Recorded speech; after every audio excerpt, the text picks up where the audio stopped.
This is episode 38 of the Gauntlet Podcast. My name is Jason. And I'm Rich. And I'm Dan. Hey, guys. How's it going? Are you excited to be back in the beautiful Gauntlet Podcast recording studio? Oh, you know it. Yeah, I mean, who wouldn't be? Awesome. Hey, did you guys have a good break? What are we doing this now at the top of the show? What's wrong with you, Jason? What do you mean? What? We don't small talk at the top of the show. That's true. Yeah, it's 2016. We're changing things up, Dan. Come on. 2016, the small talkinating. All right, fine. Sorry. I will get back to our orderly podcast. Well, why don't we start by talking about the games we've been playing? Between the three of us, there's just a gigantic number of games. I think we should probably restrict ourselves to really discussing the ones that are maybe new that we haven't talked about on the podcast before. So with that in mind, Rich, what have you been up to? Oh, well, I am going to quickly go over my list, mostly as bragging. I continue. Can I interrupt you real fast? Yeah. Before you joined the podcast, I always was the person on the cast with the distinction of having like the longest list of games that were played, and now that's like totally out the window. So now I feel perfectly like mediocre now in terms of how many games I get played. So. Well, you two do a ton of work around all the rest of the gauntlet, so I've just got to basically have to game a lot, keep up. Yes, and you're going to start doing more games for the gauntlet, which I'm excited about. We'll talk about that later. But woohoo! Well, anyway, so what have you been playing? Vast and Starlit, which I got to play for the first time. That was on January 1st. Some Goblin Town, which is by a Gauntlet fan, Ray Otis, a fantastic game. Yeah. Belly of the Beast, which is still in playtest, is from Ben Dutter. It's a pretty neat little game. Camp Myth, which I played live, like in front of people, which is rare for me. Oh, well, we should talk about that. What was that all about? Play it with my wife and son. It is a game by Eloy Lasanta based on some kid novels about. It's basically Percy Jackson, the RPG. Kind of. Yeah, I've seen it in stores. I've seen the Camp Myth game. Yeah. Monster Hearts and Night Witches, both as part of the Saturday morning cartoons because I can't get enough of it. Magister Lore, which I played and then GM'd. That's John Harper's sequel to Lady Blackbird, right? Yeah, more of a prequel, I think, timeline-wise. Oh, but yes, yeah. It's got a tweak on the rules system, allow for PvP rules, which is pretty neat. But I especially like the fact that he's worked out. No longer has to be D6s because you're only looking for evens. So you can roll. We rolled D12s just to be crazy. I love that. I actually thought that was this really, really smart move because that's one of the annoying things about Lady Blackbird. But that's the kind of thing that just like with time you kind of figure that stuff out, right? I mean, yep. Yeah. And then a Gauntlet favorite, Lasers and Feelings. Love it.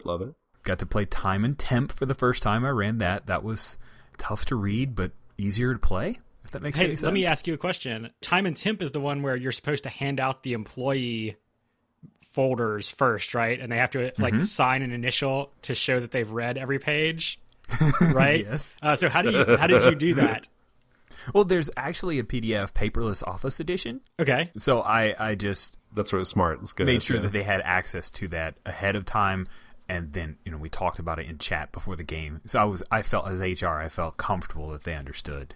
Okay. What was expected of them. Not quite as cool as the initialing because that is a nice little artifact. But, right. It was also played over Hangouts, so I couldn't look over their shoulders. Yeah, no, that's what I was wondering. I was like, if you had to mail them their forms and wait to receive them back or not. That would be so I feel like we should go ahead and tell listeners and also myself what is Time and Temp, like just kind of a capsule summary of the game. What is Time and Temp is a game from your best buddy Jason Epi Revachol. Okay. It is a game which is about time travel. And the cool bit of it is that this company that hires people to travel back in time and fix timelines, they've realized that only if you send back someone who is noteworthy or interesting, then they also will have an impact in the time stream. So they hire temps. Okay, and if you start to get really good at it, then they fire you. Got it. Okay. It's pretty hilarious. That's clever. Yeah, I like that. It is indeed. And then Heroine, which we've talked about before. Heroine? Yes. Well, how are you pronouncing it? I'm going to say heroine because if I say I ran heroin, that sounds totally different than what I actually ran. That sounds like just like a brand of wine made by somebody named Harrow. Like, it sounds better than heroin. Heroin is a female hero. I don't think it's that it is. Yeah, it's controversial. Yeah, it's the female protagonist. Young adult in the style of Wizard of Oz or Labyrinth or Alice in Wonderland. It was a fantastic little game that I got to run. It's by Ginger Goat That's Press. one of those ones I've been it's right up there with like Idris B and some other games that I like they're so close to me, like playing them. Like I just have to like carve out. You got to do it. Yeah. I would love to see you play an animal companion of someone. That would be great. I bought a copy of the LARP version by Shoshana Keswick. I picked that up when I was at Metatopia and looking through that, and it would be pretty cool too. Like, but LARP is I suspect we're going to talk about LARP a little bit later today, so I'll kind of hold on to that. Cool. And then rounding out with Play by Post, and then the game that I wanted to highlight, Unquenchable, which is the game I've talked about before, and then our Apocalypse World game, which is run for all Gauntlet members, including Jason, is still ongoing. We had one giant scene with 7 PCs all in one day. Yeah, it's a big scene. Guys, this could be a little crazy, and that it was. And, I don't think, I know you've in our little like Play by Post chat, you've expressed some consternation about like how you think it's been going. I don't think it's been that bad to follow personally. I've been kind of okay with it, but I'm also like not doing as many scenes as everybody else, so that could be why. But I've been able to follow it pretty easily. I don't think it's that big of a deal. Well, cool. So, thank you. It's been a challenge, and I think there's some things I can pull out of it to learn from it. So it might be different from a GM perspective, maybe. I don't know.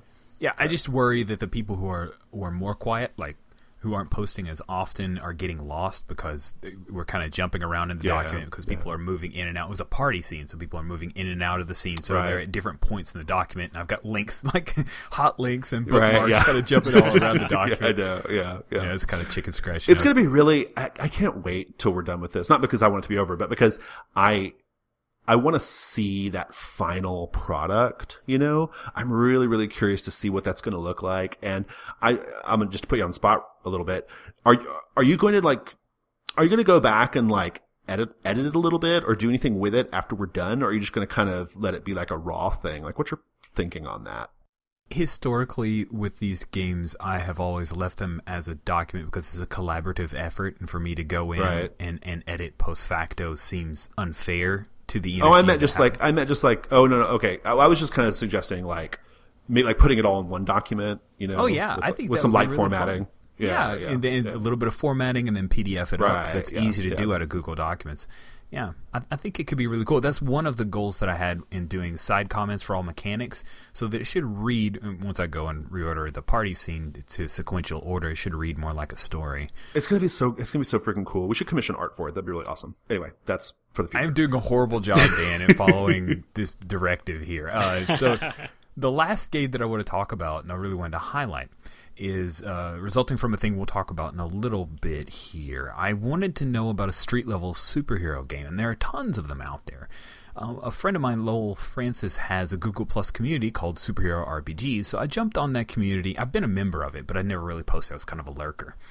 And I posted on there and I said, hey guys, I'm looking for a superhero game that's really easy to pick up, less worried about physics and more worried about interesting characters, that does street-level superheroes like, say, Mystery Men, the movie Mystery Men.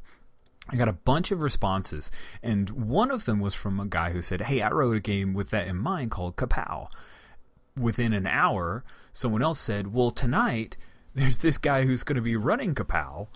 And then a few minutes after that, the guy said, the guy who's running the game is like, hey, why don't you come play with us? And so it went from... Okay, yeah. It was so cool. Like, it's this internet thing, right? It's funny how I've... Historically, when it was all meat space gaming, you go from like putting your name on a board and waiting around for a phone call, or maybe you could go on the White Wolf forum and gamer registry and wait around. And here, literally, I post one post, and within a few minutes, I end up playing a 4-hour game that night where they walked me through character creation. It was a great bunch of guys. We laughed our heads off. Luckily, it was during the holiday break, so I was able to game until 1 with them. And you this all happened in G Plus, right? The organization. It did. It all happened in G Plus, the hangout game, and then I played again last week. I'm going to play a third session tomorrow night after tomorrow. So it's a real tragedy, I think, that Google is like kind of letting G Plus, kind of die on the vine, basically, and because. I just to kind of piggyback on what you just said, I agree. And I furthermore think that G Plus is especially a tool because it lets you kind of, like instantly, like get your message out to the person you need to receive it, by tagging their name and stuff. Like it's real fast and easy to get the right communication channels going, even better than like say an internet forum, right? Yes. Or like a message board or something. So It is sad that the G Plus is kind of withering away, but I think, I don't know, I'm not happy with it right now, which another thing we'll talk about later. Well, so Kapow, was it good? Like, what should we know about this game? I mean, it's a sweet little simple game. Your character can fit on a note card. It really doesn't care so much about, turn order and all this kind of stuff. I mean, it's a more traditional, conventional style of game, but it's so fast and easy to run with and flexible for the superpowers that I have really easy time making my character, integrating with the other player characters, and it was pretty much off the wall, a crazy Avengers on crack kind of action. I played a speedster, so I got to make lots of jokes. It was fun. Nice, cool. Well, so has has he made this like freely available, or is it like it is? It's free to download. Okay, cool. You can just grab it off Drive-Thru RPG. It's Kapow with an exclamation point starting with a K. Cool. Yeah, I'll go grab it and put it in our Play Aids folder where we have a bunch of free games. You should. That's cool. Community members. Awesome. Well, Dan, I think I'm going to go next because I don't have nearly as much to say. So in the last month, I've been playing tons of Dungeon World. The Company of the Three Kings initiative is going really, really well. I'm very happy with it. I got a chance to play a 2-part thing for Gauntlet UK. I ran a 2-part Dungeon World for them. It was hugely fun, very, very enjoyable. I was delighted with how it turned out. It was an adventure I'd run before. It wasn't a brand new adventure, but which one of the 5? It was like number 4 of 5, but it's one of my classics. It was good. I'm going to talk about this on our other podcast, Discern Realities, which is specifically about Dungeon World. So listeners should go find that. It'll probably be episode 4 that I talk about this, but it had this really, really beautiful, like emotional, like almost tragic moment that it's the kind of thing that doesn't happen often in Dungeon World. And I was really delighted by it. So Dungeon World's good. Lots and lots of Dungeon World. Let's see. What else did I do over the last month? I play tested some things. I'm not going to talk about those things because I don't generally like to talk about things I play test because they're games that are in development and I don't think it's fair to go through them. But that was, I spent some of my time doing that. Monster Hearts for Saturday morning cartoons. That was good fun. Let's see, what else did I do? Oh, Mysterium. So that board game we've been talking about a lot, Mysterium. We've talked about it a few times in the last few episodes. Kind of like a combination between Dixit and Clue, where you're trying to solve like one player is this ghost, and they have these cards that have these strange abstract images on them, and that's the only way that the ghost can communicate to the other players who are investigators who are trying to determine like who killed the person who is the ghost. It's fun. Absolutely beautiful. Like, it's a stunningly beautiful game. It's so gorgeous. And, it plays great. It really, really delivers. I'm mostly reiterating a lot of stuff that Steve said, when he was on the podcast and he talked about it. I really enjoyed it. The one thing I will say, which was a bit, kind of disappointing, is I played it over Christmas, which means I was playing it with my family, and my family and I, meaning my sisters and my dad and my mom, we're all very, very like, we all know each other very well, especially in terms of like how we play games. And so we won every time. Like, we never lost at Mysterium because we were just so like, we just knew how, we just kind of know how we all think. We were playing on the hardest level. Can I get a clarification? Yeah. Are you saying that you never had wrong guesses on any of the phases? No. Well, we never lost the game. I played it also, and that sounds crazy to me. No. No. We had like wrong guesses on the phases, but as far as like winning the game, right? Like we played multiple times. Yeah, we played like, probably half a dozen times, and 4 of those times it was on the hardest mode, and we didn't lose. And there were some close calls, but we were still pretty much like kind of knew we were going to win, So, I think I'd like to try it with a group of people who maybe were not so in sync and I don't know as well, because I think it would be a more challenging game. But, with a group of people who play games together a lot, and for years and years have done so, it is maybe not the most challenging game ever. But anyway, I've never played Dixit. I don't know if Dixit has the same issue or not, but it was really fun. Really, really awesome game. It's quite novel and, it really satisfying. So despite the fact that we found it a little easy for us. Well, in that case, like, I think Dixit probably would be better, because in Dixit, like, the key is to be, just specific enough to let the majority of people get it, but Right, not everybody, yeah. because like, Right, if you over explain, then you lose. That makes sense. Okay, so yeah, Mysterium was a game I played, and then I guess one that you and I both played, Dan, was Microscope Union. Do you want me to talk about that? Is that what we decided? Yeah, go for it. Okay. So Microscope Union is part of Ben Robbins's Microscope Explorer Kickstarter. These are essentially variations on Microscope. That's basically it, right, Dan? Yep. Yeah. They're variations on Microscope, and Microscope Union, really interesting. So normally in Microscope, you tell a grand history, right? You have this timeline, you're telling this history, usually of a people or a country or a kingdom or something like that. And everything you're exploring is different periods of time, and then within that period of time, important moments within that period, and then also scenes that take place in those moments. Microscope Union, on the other hand, you have this character who is like a heroic character, and it can be there's a variety of settings, but you have this like heroic character who did this heroic thing or this important thing, and you are exploring like all of the people, in a family tree sense, all the people who like led to him, right?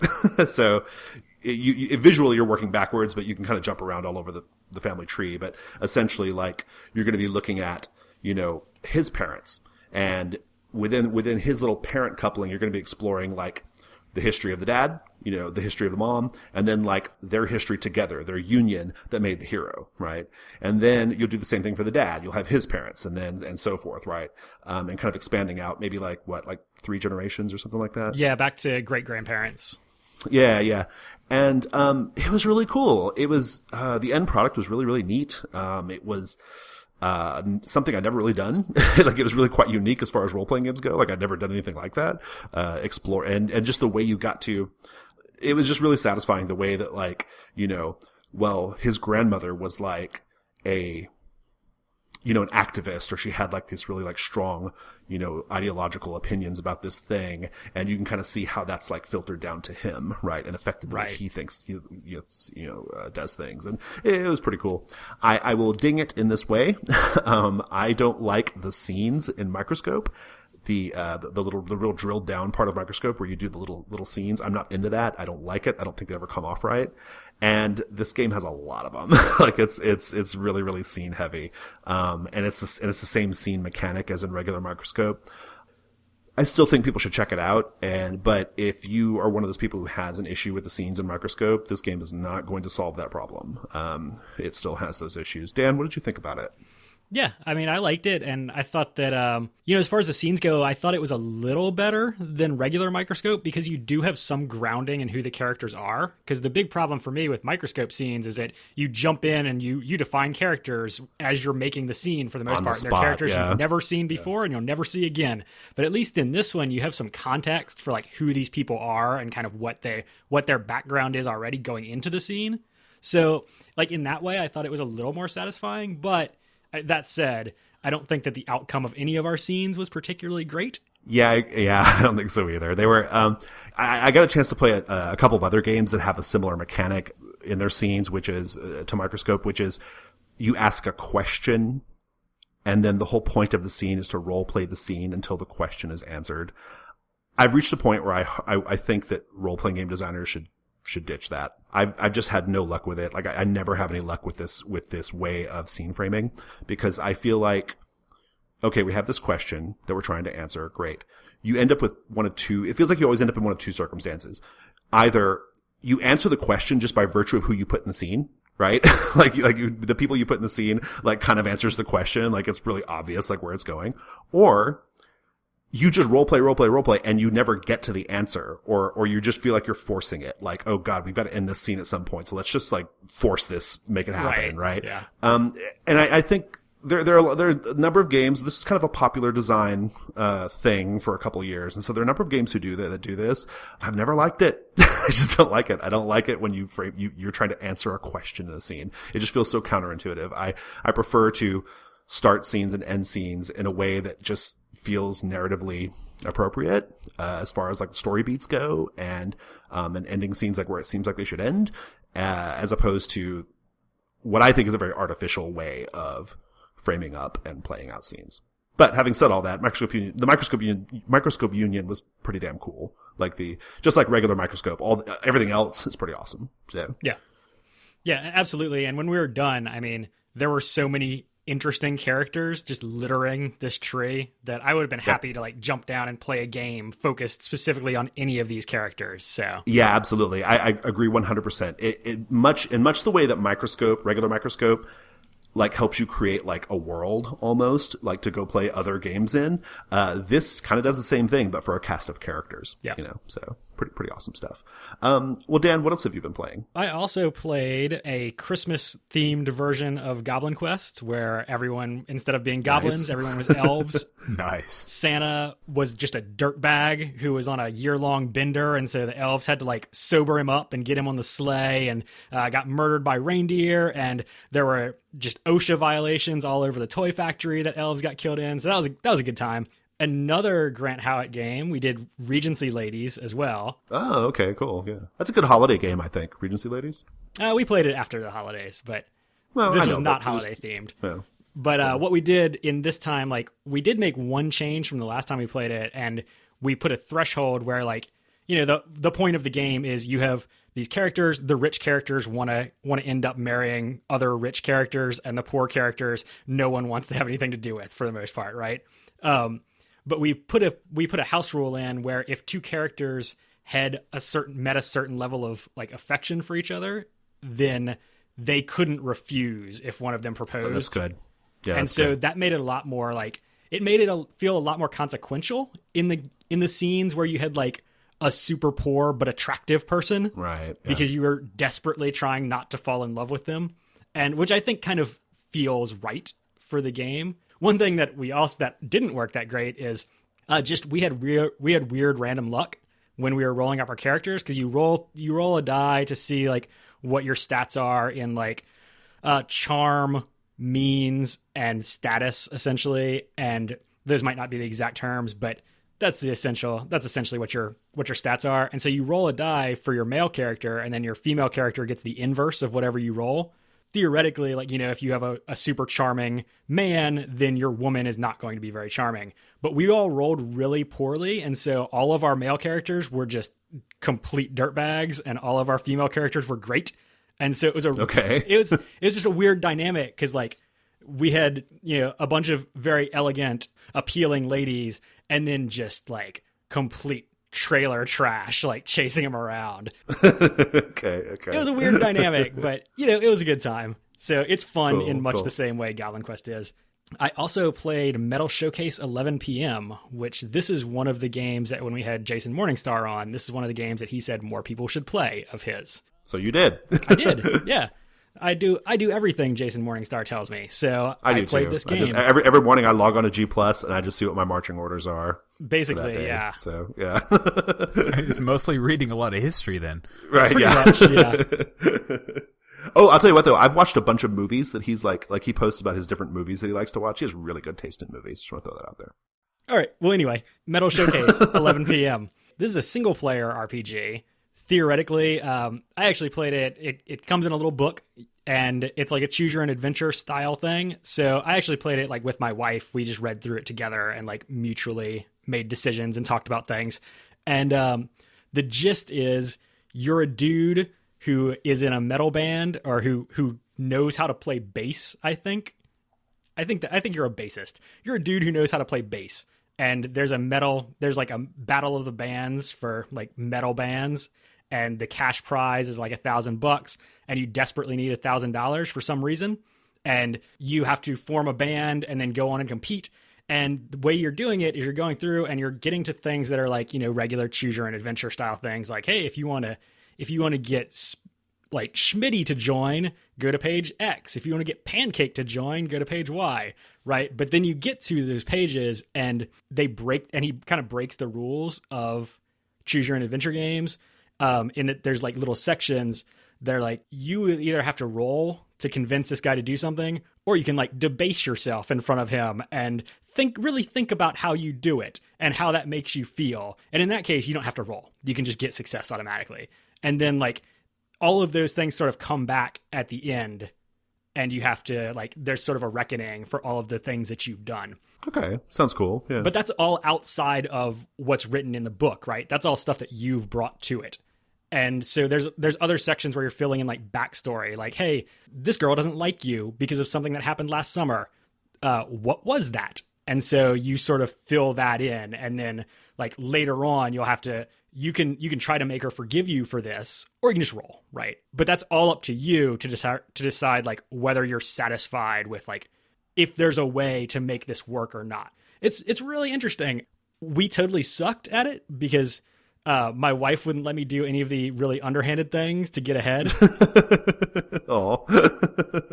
Our band lost to the first band we had to play against, who was named Force Choke. Way to go, April. Who is a Star Wars themed metal gimmick band. That's good. We lost to the first band, and it was like, all right, well, that's it. So I'm gonna play through it again and just be a real asshole and cheat my way to victory and see how it goes. Nice.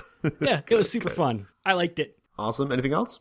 Finally, I played a game called Downfall, and this was it was a Kickstarter just finished up recently, and it is a game where you play out the story of a city that is falling apart, like a society that's falling apart.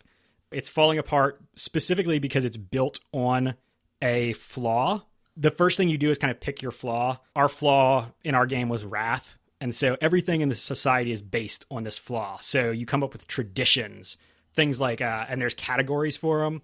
You come up with things like, how does the fact that our society is based on wrath, how does that affect rules of hospitality, right? And so then you come up with something that makes sense for that. It's very and so you have all of Okay. these traditions. So like going into it, you've made this society that feels really alive and really interesting.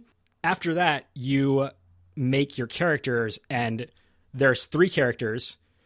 There's the hero, the fallen, and the pillar. And so the hero is the person who's trying to stop everything from falling apart. The fallen represents sort of a corruption of the society, and they're like pushing society toward collapse. And the pillar is essentially everybody else who's just like wants to kind of live and let live and, you know, maintain the status quo. The way that the game plays out is you have these characters and you'll rotate through. And so everyone will get a chance to play the hero and the fallen and the pillar in turn. But the fallen will start out by picking one of the traditions you've defined and saying how it's becoming corrupted. Okay. Something that used to be good, like it's just getting blown out of proportion and causing issues. So like, for example, in our Wrath game, right? So everything's based on Wrath. So we had our rules for hospitality included rules for guests, where if something happens to a guest in your house, then it's on you to like avenge them, right? Then okay. All right. Yeah. the way that became corrupted was people who just wanted to fuck things up were really playing fast and loose with the term guest. Oh, They would be claiming that like this person was totally my guest, and so now I'm just gonna like wreck your shit. Right. Yeah. Then the hero has a scene where they try to like deal with the ramifications of that. It is like the most story game because In what way? there's no resolution system at all. This game has none. I love it. Yeah. That's good. So helpful. Yeah. Well, no, it actually works though. So as you're playing out the scenes, the hero says what they do, and they have like free reign. They can do whatever they want.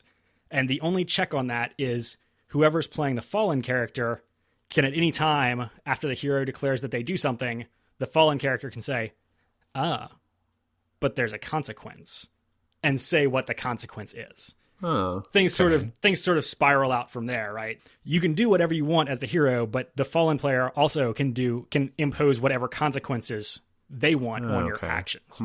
It ends up working really well. I feel like there's a lot of games that kind of do this sort of civilization falling apart story. So there's kind of a lot of games that do this that tell the same sort of story of civilization falling apart, right? But I think one of the things that I really like about this one is I was kind of worried because in a lot of these games, it doesn't feel like what the characters are doing is necessarily that tied in. It feels like things are falling apart in the background, but the characters might just kind of be doing their own thing, right? Yeah. But in this, because you have one hero character, every scene is about them. And so they have a whole lot of screen time, which makes it make a lot more sense that you can actually tell the story over the course of a single setting. I like that. Whereas, I think that's good. Yeah, that's a smart move. like, if you're playing a game like this with everyone having one character, you might get, 3 scenes with your character, 4 scenes? Mm-hmm. And it's hard to really make that hit. But in this, by way of example, I played a game with a very, very similar theme over the break. It was playtest, so I don't want to name it or go too deep into it, but it had kind of an issue to me. It didn't sing quite as well because it had that exact same issue that you've just described. We were telling the story of this fall of this civilization, but through the lens of 15 different characters, right? Right. And so, and so there's just tons and tons of characters, and it ends up being not as satisfying because you're just we never really got a good, single narrative, Right.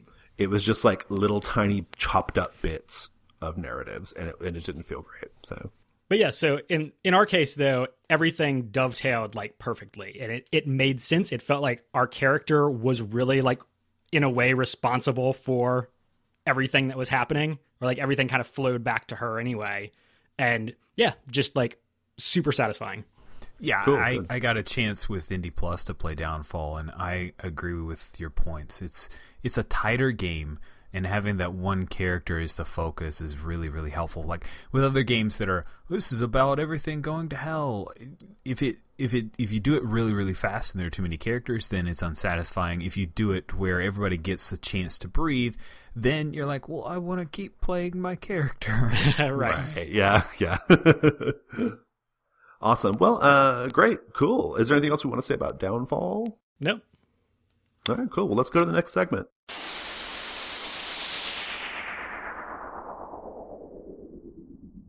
Our next segment is Giving Me Life. This is where we discuss things that are not necessarily related to role-playing games. Mine is, where they're giving us life.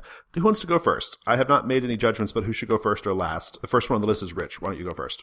Haha. I am happy to talk about my Giving Me Life. It is that my 10-year-old son signed up the end of last semester. He signed up for this thing called Fit Kids. Now, he is like me. He likes video games, and he likes sitting on the couch. And he, over the last year, has gotten relatively unhealthy. It's not like he should be on a Jerry Springer show, but I started getting worried about him. Right? Wow. I'm a little bit worried about the guy. And it's one of those weird challenges as a dad where you're like, I don't want to ruin his self-confidence, but I need to be straight with him to say, hey, buddy, I think we should go do something out of doors. And that gentle pressure became him signing up for Fit Kids. And he came to me a few weeks ago and said, okay, Dad, I have to run a 5K. I'm like, you have been going to this thing for 2 hours every week, and you're now ready to run a 5K? He said, uh-huh. I said, let me see if we can jumpstart that a little bit. So we started the Couch to 5K program. And that's a fantastic you get free app. It's a really great thing. But the thing that's been giving me life is we did the first week together, and you do a little bit of walking, a little bit of running, a little bit of walking, a little bit of running, and he just can't hang. It's so rough and it's so hard because I got to keep staying positive. And he's, I hate you.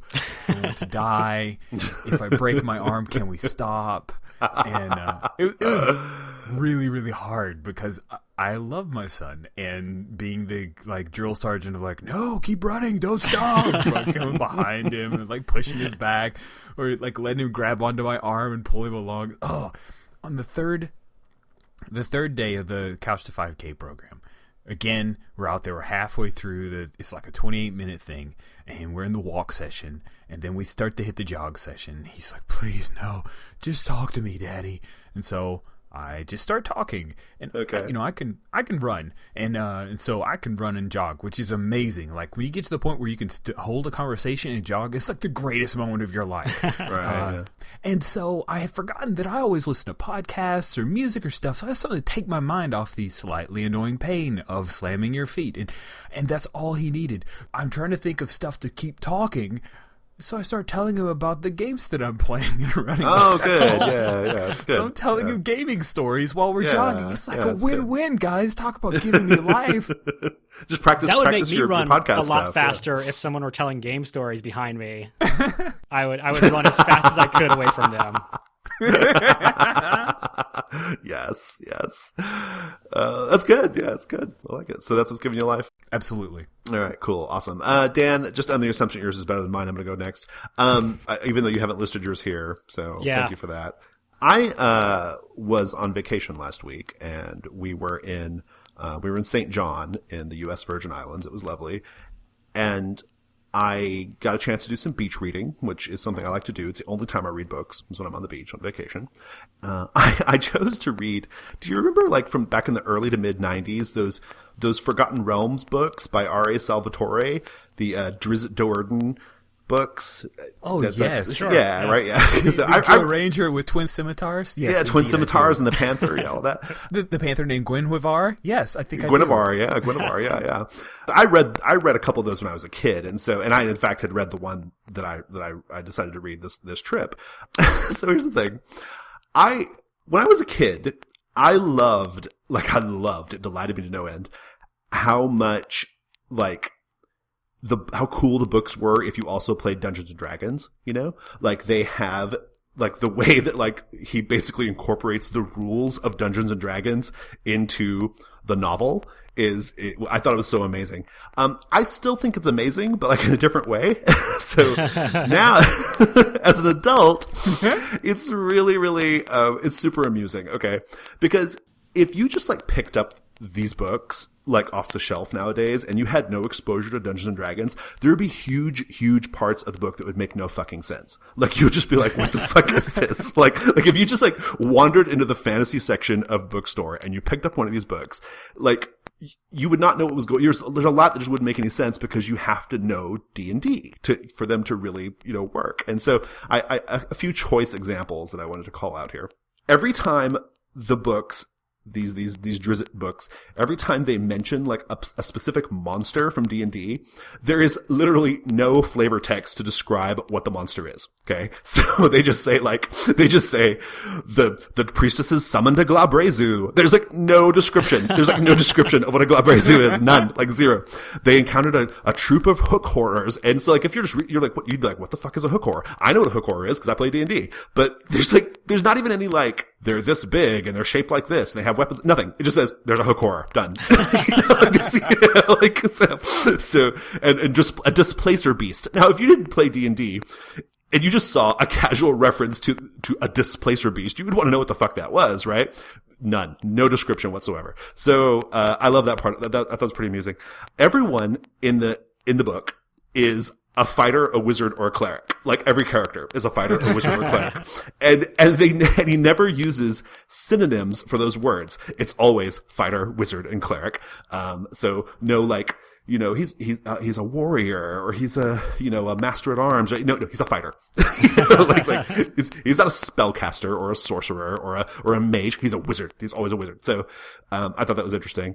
And then, finally, I love it when like specific like D&D rule things are incorporated like really tightly into the fiction. So, my favorite line in the book, the first book, is there's this part where he's describing this character who is more of a fighter than a wizard, right? In terms of like his specialty. And the line goes, he always preferred the hilt of a sword to the crystal rod material component of a lightning bolt. It's so good. And so I don't know. I laughed. I was on the beach. I was just laughing out loud at that. I just thought that was so great. So, anyway, this stupidness of that is giving me life. That's all. So, all right, Dan, what's giving you life? All right. Well, so I didn't have one on the sheet because I was still trying to decide because so many things are just constantly giving me life. That's good. I think the one I'm going with though is because just to go for the most trivial one that I can, right? Did you know that for $35 you can buy a quad-copter, like a tiny little quad-copter that you can fly around your house? Like a drone thing, right? Well, I mean, like a drone, but it's technically not a drone because drone implies that it's like it can fly itself to some extent. Oh, okay. It's So a remote this is control. Like an RC copter. It's a remote control quad motor, quad blade helicopter thing. Okay, I did not know that, but I've also never looked. So yeah, well, so there you go. The more you know, and you can just correct people when they say drone. You can be like, actually, that's not a drone. That's a quadcopter. So anyway. These things are super cool. They're like a couple inches across. They're like maybe 3 inches across, like 3 inches square, but they sound like a swarm of angry bees. But you can fly them around your house, and they're only like $35. So if you really fuck it up and slam it into something and break it, like, who cares? And they're made of cheap plastic, and you can get replacement parts and all this. So I've just been like zipping this thing nonstop around my house. Okay. But the great thing is that this is a great source of amusement for me because it's fun to fly, but also because like just watching the reactions of various other sentient beings in my house around this thing is great because like it moves super quick. And so like both my dog and my wife are like frequently just terrified because you can always tell when it's in the room, but it's really small, so you don't necessarily know where. And it's usually somewhere above your head. And also, I'm not that good at controlling it, so it might not be above your head for very long. Just my house has turned into a horror show where small robots that sound like angry swarms of bees just randomly fly into like people and objects. No one's safe, not even myself. I think I get myself more than anyone else because I take a lot more risks with me because I'm like, oh, I could totally whip this thing right by my head at like max speed. We all may be dead. We all may have be dead from 1,000 tiny propeller cuts by this time next week. It's super fun in the meantime. So if you're bored, you could probably get one delivered in an hour from Amazon. So if you're bored and have $35, I highly recommend doing that. Did you do the 1 hour Amazon delivery for that? I actually got it for Christmas. So April bought this for me for Christmas. So she has no one but herself to blame. Very good. Seems, indeed not. And maybe you could get your quadcopter delivered by drone. Is that what you're saying? Probably. Yeah. There you go. That'd be amazing. Awesome. Hey, sorry everybody for the abbreviated episode to bring in the new year. We had a bit of an audio disaster, so we'll tail it off here. As we mentioned at the top of the show, Google Plus has become a little hard to manage events specifically, so we are going to be transitioning all online gaming to meetup.com. Now, if you want to take advantage of this, please go to the Meetup page. You can find that on our Google Plus community for the Gauntlet. Rest assured, we'll still be running games through Hangout and Roll20, but we'll be managing all the invites, the RSVPs, and organizing all of the online gaming through Meetup. And that's going to happen by March, but we're beginning the transition now. As always, you can find us on Twitter at GauntletRPG, and I'd like to make a personal request. If you like the show, share it with a friend. And why not rate us and review us on iTunes? Hey, I know you may not use iTunes. I don't listen to podcasts through iTunes. However, podcasts aggregate through iTunes, and a lot of different podcast aggregators, even ones on Android, use the iTunes store. So it can definitely help other people find out about this podcast, and we appreciate your support. Happy New Year, and thanks for listening. That's all I've got. Thanks so much, Rich. Thank you. Thanks so much, Dan. Yep. And thank you for listening, listeners. Take care.